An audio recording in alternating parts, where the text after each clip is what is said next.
What's up, beautiful people? What's up? Good afternoon, evening, or morning. I'm excited for this video, majorly because this has turned out to be one of my favorite books like ever.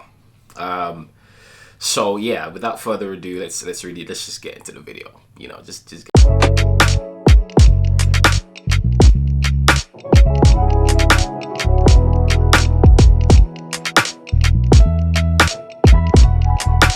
What's up, beautiful people? Welcome back to my channel. It's Mr. 200M. I still might change that. Goodness. Whoa, what am I here for? So today I'm going to be talking about Donald Miller's book, A Million Miles in 1,000 Years. I don't know if you guys have read it, but if you haven't, go and flip and read this book. It's probably the most amazing book I've read. Yeah, here's the book. Sorry, it's a bit.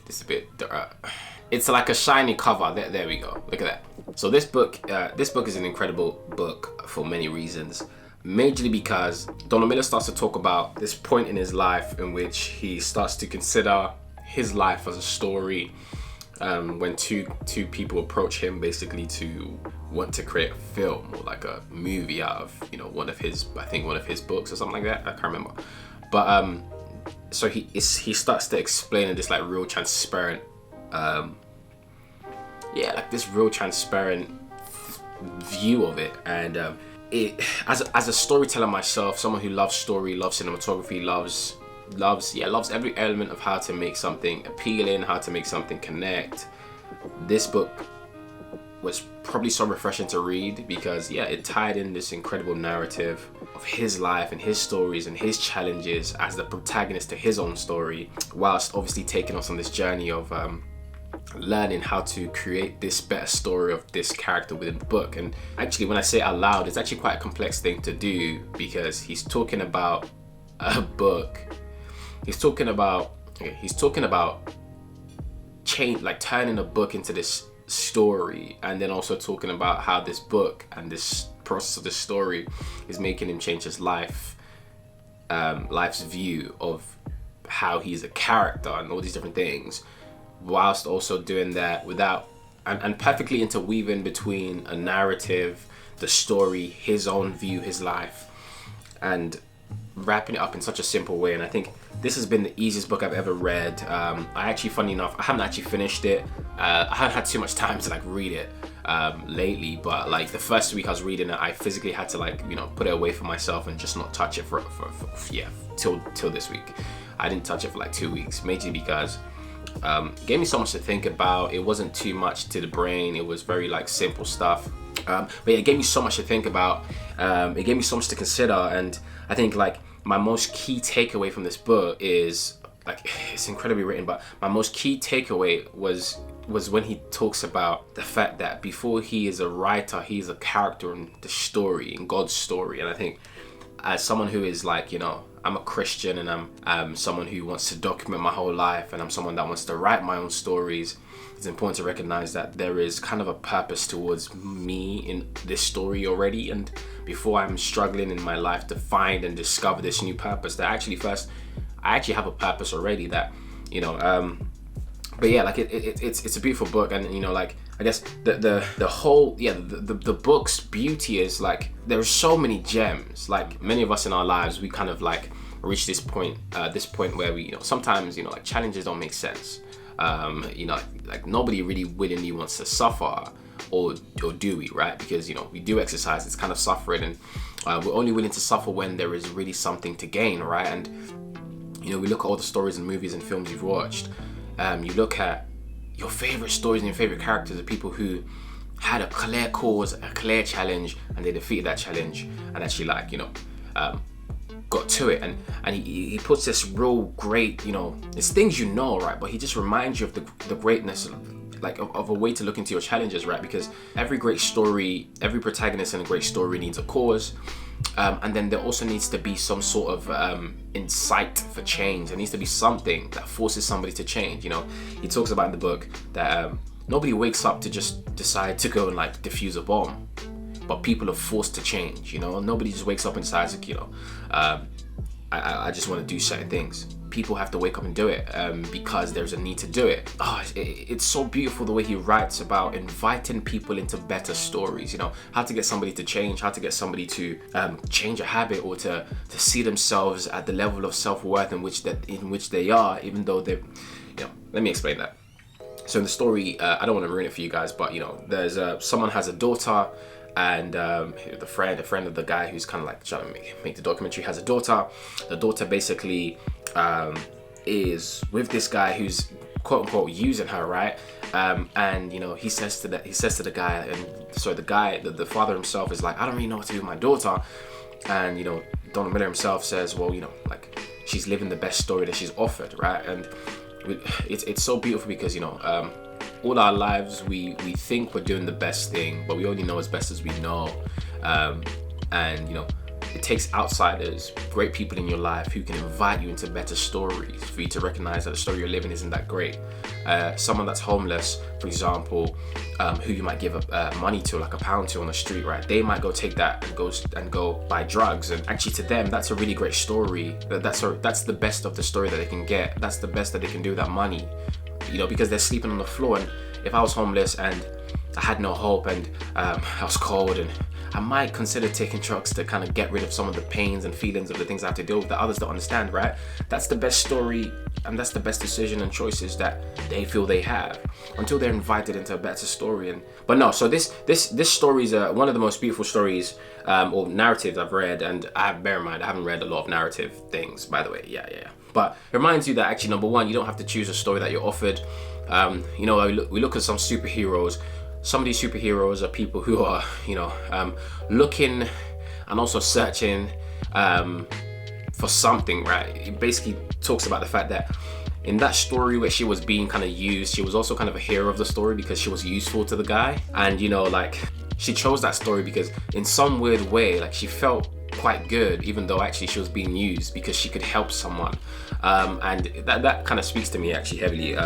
Reasons I think you should definitely read this book, and I'll share with you a few excerpts that really kind of got to me, kind of out of context, but this book is absolutely full of gems and real profound, simple visual illustrations that really hit your soul. And generally I think this is probably one of my favorite books of all time so far. This was recommended by my mentee, and even before I finished this, I recommended it to like 4 people, and every single person that I've kind of told about this book has been incredibly moved and like almost had this refreshed perspective towards life. And of course, I think this guy's a Christian, right? Because a lot of what he's talking about, I believe the greatest story ever told is life, right? And when you're analyzing story, one cannot ignore the story that we live in. And I think he talks about God and God's story in such a beautiful way, because I think with the most masterful storyteller, you can't ignore the great elements of our story, and you can't reduce the great elements of story just by observing, the laws of story making or storytelling, right? So actually, this life is a story in itself, and let me find some great things. So I said I was watching. If you have the book already, you wouldn't have the book. I was watching the news the other night, and they were still covering the story in Mumbai about the terrorists who went on a shooting rampage. The man on the news said that before the terrorists killed the Jews in the Jewish center, they tortured them. I had to turn off the television because I could see the torture in my head the way they were describing it. I kept imagining these people just living their daily lives and having them suddenly ended in unjust tragedy. When we watch the news, we grieve all of this, but when we go to the movies, we want more of it. Somehow we realize that great stories are told in conflict, but we are unwilling to embrace the potential greatness of the story we actually are in. We think God is unjust rather than the master storyteller. So this section, the pretext of it is we go to movies and we are looking for like great stories where there's an explosion in the city, or this happens and this happens, because like we know like those elements draw us in. They have you as an audience sitting figuring out, oh my God, how does the story end? And actually the story always ends in some sort of hopeful way. Yes, there's a little bit of loss, but actually those elements are what make a story great. And like, man, like looking into the world right now, it's painful to see what happens in the world, but actually also we can't ignore the storytelling of God. And the fact that when I write my characters into a book as a writer, actually I have the best intentions for them, and each of them, regardless of how short their role is, has a very important role to play.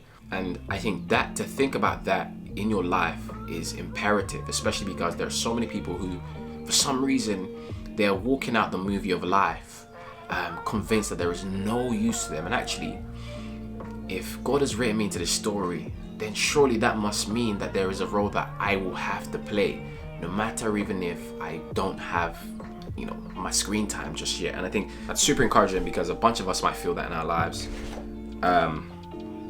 I think it's something that is really necessary to keep us driving forward and forward throughout some of the hardest travails that we will face in this life, because we are in the palms of someone who writes amazing stories. So we are indeed important. I want to get, there's one specific section that really hits me and literally disgustingly slaps me in all different ways. And I think I'm going to leave it there because, like I said, I really want you guys to read this book, and I really mean that. So there's this chapter called Writing the World, and it's basically the narrative of what God is actually really doing. And by the way, so this book is a great story, even if you're not a believer in God and any of those things. I think it's definitely a book you need to read because it increases your perceptual bandwidth, or your bandwidth and capacity to consider the different perspectives. Whether you agree or not, I think it's an amazing read. But he sprinkles God in there naturally. This bit is the bit that slapped my soul like silly. He says, "If I have a hope, it's that God sat over the dark nothing." Okay, let me even start somewhere else. I'll give you the first quote. "We get robbed of the glory of life because we aren't capable of remembering how we got here. When you're born, you wake slowly to everything. Your brain doesn't stop growing until you turn 26. So from birth to 26, God is slowly turning the lights on and you're groggy and pointing at things, saying circle and blue and then sex and job and healthcare. The experience is so slow, you could easily come to believe life isn't that big of a deal, that life isn't staggering." What I'm saying is, I think life is staggering and we're just so used to it. We're all like spoiled children and no longer impressed with the gifts we're given. It's just another sunset, just another rainstorm moving in over the mountain, just another child being born, just another funeral. I had a friend who ate a certain kind of mushroom, and she said she got in touch with the staggering nature of life for a couple hours. She sat on her haunches and looked over a blade of grass and realized all the organisms living on the blade were like tiny humans living in a tiny skyscraper of grass, and to them she was like a monster. It sounded interesting until an ant crawled to the top of the blade of grass, raised his fist and challenged her for being a socialist. Then the tree bent down and hung her from her ankles for the rest of the night. When Steve, Ben and I wrote our characters into the screenplay, I felt the way I hope God feels as he writes the world, sitting over the planets and placing tiny people in tiny wombs. If I have a hope, it's that God sat over the dark nothing and wrote you and me specifically into the story and put us in with the sunset and the rainstorm, as though to say, enjoy your place in my story. The beauty of it means you matter and you can create within it even as I've created you. If you see, like I just wrote in the book with a pen, wow. I wonder though if one of the reasons we fail to acknowledge the brilliance of life is because we don't want the responsibility inherent in the acknowledgement. We don't want to be characters in the story because characters have to move and breathe and face conflict with courage. And if life isn't remarkable, then we don't have to do any of that. We can be unwilling victims rather than grateful participants. But I've noticed something. I've never walked out of a meaningless movie thinking all movies are meaningless. I only thought the movie I walked out on was meaningless. I wonder then if when people say life is meaningless, what they really mean is their lives are meaningless. I wonder if they've chosen to believe their whole existence is unremarkable and are projecting their dreary lives on the rest of us. I'm going to leave that there because bloody hell. This book slaps you silly, and I think it's a great reminder, for me anyways, to not give up on the things I don't understand.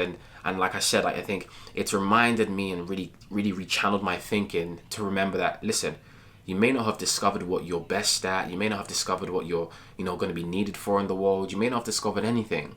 But actually that I was written into God's story. And I think that is a huge privilege. Huge privilege.